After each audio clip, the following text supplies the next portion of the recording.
Bien le bonjour à toi. Avant que la vraie vidéo ne commence, je me permets de faire un petit peu d'autopromo à propos de mon livre Dirty Work, Funeste Avidité, sorti le 24 novembre 2021 aux éditions Amalté dans leur collection Scènes de crime. Il est disponible à la Fnac au Furet du Nord, sur Amazon, sur deux sites et Cultura, voilà, commandable partout sur internet. C'est un roman policier, évidemment. Je vous laisse la quatrième de couverture ici. Je vous laisse faire pause pour le lire parce que je n'ai pas vraiment envie de prendre 3 ans pour vous le lire. Ça serait un petit peu long. Donc c'est un roman policier qui se passe fin 19e siècle, revisitant un petit peu les classiques du genre dont je me suis inspiré. Je me suis évertué à y mettre un peu de modernité, un peu plus les femmes en avant et tous ces sujets qui me tiennent à cœur. Donc si ça t'intéresse, n'hésite pas à aller t'abonner à mon Instagram auteur et mon Facebook auteur, lien dans la description. Je te remercie beaucoup. Dirty Work, Funeste Avidité, aux éditions Amalté, roman policier qu'il faut offrir pour Noël. Bonjour à toutes et à tous et bienvenue dans cette nouvelle vidéo, nouveau retour de lecture. Et cette fois, j'ai lu Pietà de Daniel Cole. Donc commençons par le commencement, je vais vous lire la quatrième de couverture. Londres, hiver 1989. Quelle belle année. Un corps est retrouvé dans Hyde Park par la Metropolitan Police. La victime a gelé dans une position pour le moins inattendue, celle du penseur de Rodin. Mais quelque chose cloche dans son regard, ce bleu intense, perçant. Quelques jours plus tard, nouveau crime. Cette fois, ce sont les corps d'une mère et son fils que l'on découvre, réplique exacte de la Pietà de Michel-Ange. Londres va bientôt se transformer en musée macabre, mais personne ne le sait encore. Nous suivons ici trois personnages, deux au début, le troisième personnage principal se rattachant à peu près à la moitié du roman. On a Chambers, Winter et Marshall. Marshall qui est une femme. Ah, et j'avais oublié la traduction, donc c'est traduit de l'anglais par Magali Duez. Marquez-la, Magali Duez. C'est important parce que j'ai remarqué quand même que certaines phrases, en tout cas au début du roman, après ça se calme on va dire, mais sont un peu bizarres. Comme si la traduction était mal foutue. J'ai l'impression, alors je suis pas allé vérifier par rapport à l'anglais, évidemment, mais j'ai l'impression qu'il y a certaines traductions qui sont mal traduites. En français, ça donne des choses, la tournure des phrases est très bizarre parfois. La traduction mal foutue, certaines expressions en français des fois qui ne fonctionnent pas. Donc je me suis dit que la traduction a dû être un petit peu délicate, mais ensuite par la suite ça se calme, ça va mieux, mais encore une fois le style d'écriture, pas j'allais dire pas, c'est pas que c'est plat, mais j'ai l'impression que la traduction ne rend pas justice au style d'écriture de Daniel Cole. Je pense plus que c'est ça, parce que bon, le style d'écriture, c'est pas non plus un Stephen King qui se démarque par son style d'écriture incroyable, mais c'est un style d'écriture qui se lit tout à fait bien, qui est très bien écrit, c'est simple, ça n'en fait pas trop, il n'y a pas de mots compliqués, mais je pense que quand même la traduction n'a pas rendu justice au style d'écriture de Daniel Cole. C'est vraiment ce que je pense. Et ceux qui l'ont lu, je pense qu'en tout cas pour les premiers chapitres du roman, sauront de quoi je veux parler, si jamais ils ont fait attention. Je reste un petit peu dans la traduction, encore une fois, ça a été un peu compliqué. Finalement, j'avais relevé un exemple, je viens de le voir dans mes notes. Un jour, vous ferez une sacrée enquêteuse. Fin de citation. Voilà, donc je dis quoi? Enquêteuse, est-ce que ça se dit enquêteuse? Enquêtrice, mais pas enquêteuse. J'ai tapé ça sur Google, ça n'a pas trop fonctionné. Donc dites-moi dans les commentaires si enquêteuse ça se dit. Donc Enqueuse, enquêteuse. La flemme de vous le marquer là, la flemme de le faire au montage. Mais voilà, enquêteuse, trop bizarre. Moi j'aurais dit enquêtrice, policière, si vous voulez, mais enquêteuse. Voilà, donc il y a plusieurs trucs comme ça, plusieurs erreurs de traduction. Ça fait bizarre quand même, ça fait bizarre. Enfin, bref, pour résumer un petit peu mes impressions sur ce roman, le début, voilà, on a le Chambers qui est là, en mode vieux de la vieille, qui rencontre le Winter sur le terrain. Alors, Winter, c'est le deuxième gars, le deuxième enquêteur. J'ai été frustré pendant quasiment toute ma lecture, parce que dans ma tête, Je lisais Winters avec un S. Pour moi, c'était plus logique, Winters, que Winter. En fait, pour un nom. À chaque fois que je croisais Winter en tant que nom de famille dans un roman, c'était avec un S, Winters, mais pas Winter, donc ça a un peu bloqué. Enfin bref, on a ces deux personnages-là qui découvrent un mec complètement gelé en mode le penseur de Rodin. Ils s'aperçoivent, en tout cas Chambers s'aperçoit assez vite que c'est quelqu'un de vivant, que c'est pas une statue, c'est quelqu'un de gelé, et tout ça part de là. Et vous imaginez bien que ça ne va pas être la seule statue qu'ils vont trouver. Je regrette le manque de précision sur les œuvres. Donc toutes les statues auxquelles on a affaire. Les explications sont très simples, trop simples, dépeignant juste la vision du meurtrier et ce que la statue veut dire pour lui, ce que représentent les statues en vrai. Genre une petite explication historique de qui l'a fait, tout ça. Donc c'est dit, mais très vite fait, j'aurais voulu qu'il y ait un peu plus d'histoire finalement. À part un mini paragraphe d'explication sur la statue, c'est une chose qui est finalement très vite passée. Moi, j'en aurais voulu plus. Ce n'est exploité que bien trop tard, et je trouve que c'est encore trop peu, comme je viens de le dire. Plus l'histoire de l'art un petit peu aurait été vraiment bien. Je sais pas si je fais des suites logiques à ce que je dis, mais je lis mes notes telles quelles, dans l'ordre que je les ai écrites au fur et à mesure de ma lecture. Les transitions, il y a un point aussi qui m'a un peu perturbé, c'est les transitions. Alors généralement, bon, un roman, je vais pas vous l'apprendre, est découpé en chapitres, et les chapitres peuvent être découpés en parties. D'ailleurs, c'est ce que j'ai fait pour mon roman. Oui, jusque-là, tout va bien, sauf que là, en plein chapitre, eh bien, en fait, d'un paragraphe à l'autre, sans aucune transition, sans aucun petit bidule qui sépare d'une partie à l'autre, on passe d'une scène à l'autre. Brut, comme ça, sans prévenir, en cours de scène, des fois on a l'impression, donc le découpage est extrêmement bizarre. Encore une fois, est-ce que c'est le traducteur ou la maison d'édition, donc Robert Laffont, la bête noire, qui a oublié de mettre ces transitions là au moment de la mise en page? Je ne sais pas, mais le fait est que ça manque clairement de découpage, les transitions, voilà, quand fin de paragraphe et le début de l'autre, c'est une autre scène complètement brutale, et que, en fait, je me suis rendu compte parfois, à la fin du paragraphe ou très tard, que ça a changé de scène. Des fois, j'étais obligé de recommencer recommencer du début certaines scènes pour m'apercevoir que, ah oui, c'est vrai, là, il y avait une scène par exemple avec Chambers, par exemple, le personnage principal, et je m'étais pas rendu compte que c'était passé à la scène suivante, donc nouveau personnage. Par exemple, Marshall, on passe avec Marshall la scène d'après. Et des fois, je m'en rends pas compte. Et donc, je lis une scène avec Chambers, et le paragraphe d'après, je commence à lire un autre nom sans m'apercevoir que ça avait changé. Donc, je sais pas si j'ai été clair, mais c'est très bizarre. Donc, ça m'a forcé à revenir en arrière pour des fois bien comprendre quand la scène précédente s'arrêtait, quand la suivante commençait. L'ambiance générale du roman, c'est plutôt mou. Je donne l'impression d'avoir détesté ce roman, ce n'est pas le cas.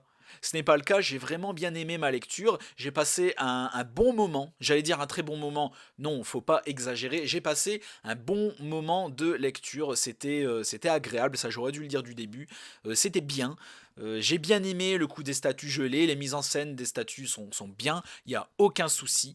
Les personnages, comme je le disais, Chambers, Winter, et Marshall, d'ailleurs, ouais, c'est Chambers, mais Winter, je reviens là-dessus. Mais je trouve que le S aurait dû aller à Winter.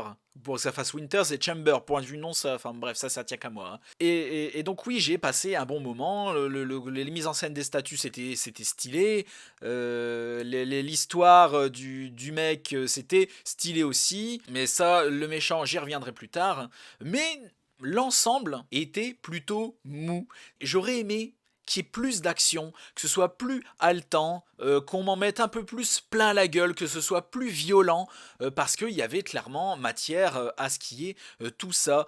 Énormément de blabla, énormément de scènes posées. Il y a des scènes d'action, mais je trouve qu'elles sont pas assez vives quand même, elles sont pas assez, vous voyez, bon, ça manquait un peu de tout ça. Moi, je voulais trouver ça awkward, je voulais trouver ça gênant, je voulais qu'on me fasse flipper parce que bon, quand même, je tiens à rappeler, bon, là, c'est marqué à l'envers, mais c'est marqué tuer et son art, vous serez son chef-d'œuvre. Moi, j'attendais le frisson que m'a donné cette phrase quand j'ai vu ce bouquin dans le rayon policier de la Fnac.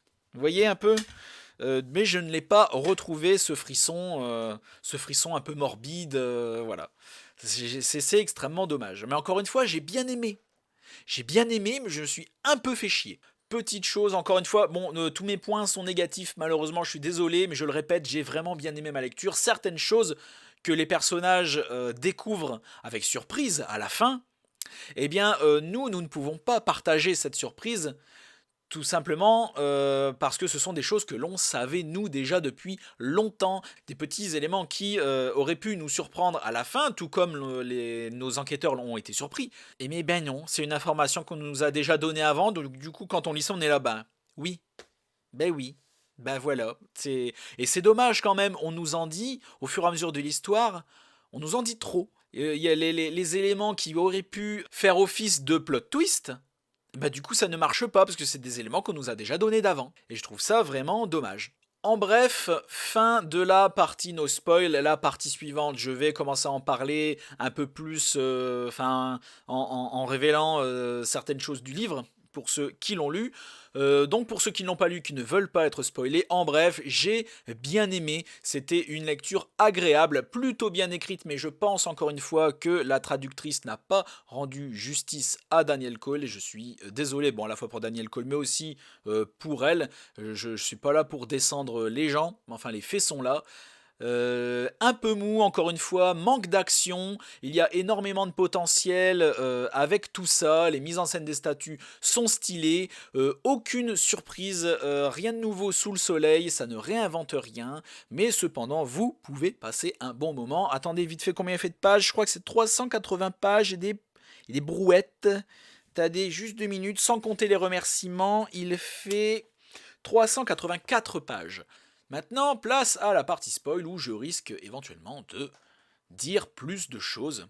Parlons de, moi je prononce ça Coates, le méchant, le voisin d'Héloïse, sa meuf depuis le début. Alors oui, Héloïse, parlons-en, c'est la copine du méchant et je trouve que la façon dont elle est amenée, elle est amenée un peu trop au pif. C'était un peu trop le pif gagnant. Ah bah c'est vrai qu'il avait une copine à l'époque, mais bon, elle est plus avec depuis longtemps, ça fait 2 ans qu'ils sont plus ensemble. Si on allait lui parler quand même, on sait jamais au cas où elle ait des éléments. Ils sont là, oui, allez, peut-être. Et puis en fait, au final, c'était la pièce maîtresse finalement et tout tournait autour d'elle. Je trouve qu'ils auraient pu découvrir certains indices menant à elle. Plutôt que, bon, il paraît qu'il a eu une meuf, un coup, on va lui parler, ouais, allez. Je trouve ça un peu maladroit. Pour une enquête, je trouve pas ça fou. Mais enfin, Héloïse, c'est un personnage intéressant. Je trouve qu'ils auraient pu exploiter un peu plus son côté un peu... parce qu'elle est à moitié folle, cette fille, littéralement. Elle me fait penser à une pote à moi d'ailleurs par quelques aspects, mais cette meuf-là, elle est à moitié cinglée et je trouve que ça aurait dû être un peu plus exploité, genre son amour pour lui. Genre finalement, elle se rend compte qu'elle est toujours amoureuse de lui. Elle a refusé ses demandes en mariage, elle l'a quitté. Je trouve que ça aurait dû un peu plus de drama par-dessus, un peu plus d'émotion, de sentiments. On aurait dû la sentir plus tiraillée. Et puis derrière, Winter, qui est tombé amoureux d'Héloïse à force d'enquêter sur elle, je trouve qu'ils auraient dû l'exploiter beaucoup plus.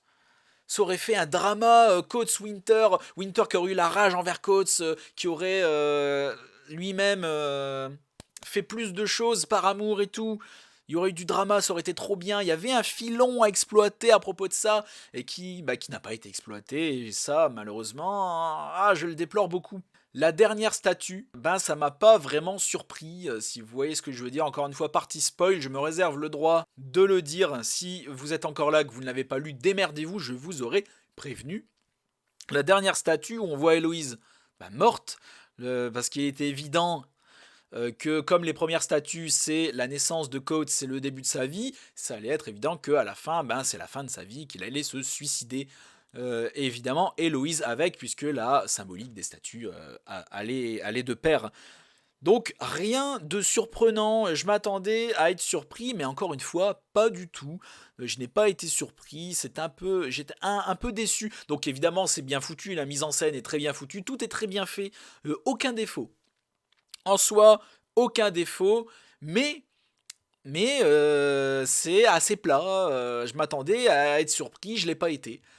Parce que pour moi, c'était assez évident, malheureusement. Et c'est dommage. Encore une fois, je trouve ça un peu dommage. Coates aussi, qu'on apprend quant au moment où il est en cavale, en fuite, bah, qu'il a un appartement et que son appartement, c'est celui qui est voisin à son ex, à Héloïse. Donc finalement, il se planquait où? Il se planquait là. Et Héloïse pouvait le voir quand elle était chez elle la nuit pendant que le flic qui la surveillait dormait. Je trouve que c'est un élément qui, celui-là, aurait dû être amené. Un peu plus d'éléments qui fait qu'Héloïse, on pouvait s'apercevoir qu'elle se barrait ou je sais pas. Mais là, c'est trop dit. Voilà, c'est un élément qui n'aurait pas dû être surprenant. Justement, et les éléments de surprise auraient dû nous surprendre alors que finalement non, et les éléments qui nous ont surpris, je trouve, n'auraient pas dû l'être. C'est pas logique en fait, scénaristiquement parlant.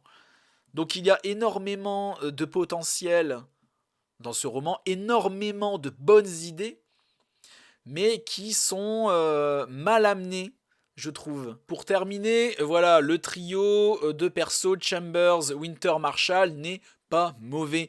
Mais encore une fois, ça va pas assez loin pour moi. Le caractère, l'histoire des personnages n'est pas exploité autant qu'il le devrait. J'aurais aimé que Chambers ne reprenne pas l'affaire, arrivé à la fameuse moitié du roman où il manque de mourir par la main de Coates, justement, et ça, très bonne fin de partie, mais c'était incroyable, c'est peut-être même la seule scène d'action réellement bonne de tout le roman, c'est le seul moment, le seul chapitre où j'ai réellement été à fond dedans, même à la fin où Winter se réveille et vient en mode Terminator, laissez ma meuf tranquille. Ça m'a pas fait. Voilà, ça m'en a touché une sans faire bouger l'autre, quoi. Mais la partie où Chambers manque de mourir, la fin de la première partie, la première moitié du roman, c'était incroyable. C'était vraiment bien. Mais j'aurais voulu que dans la deuxième partie, eh ben Chambers ait été trop touché à ce niveau-là et devienne handicapé. Ou alors, soit même s'il ne devient pas handicapé, bah, qu'il laisse tomber parce qu'il a été trop traumatisé. J'aurais voulu que Winter reprenne le flambeau avec l'aide de Marshall.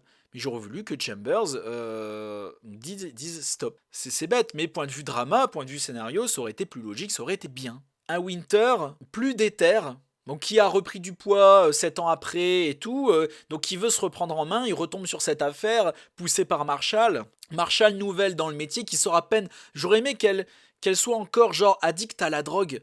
Mais de ouf en fait. Qu'elle s'en sorte à peine et qu'à tout moment elle puisse replonger dedans. Parce que là, elle en est sortie, limite elle maîtrise et tout, la meuf, trop bien.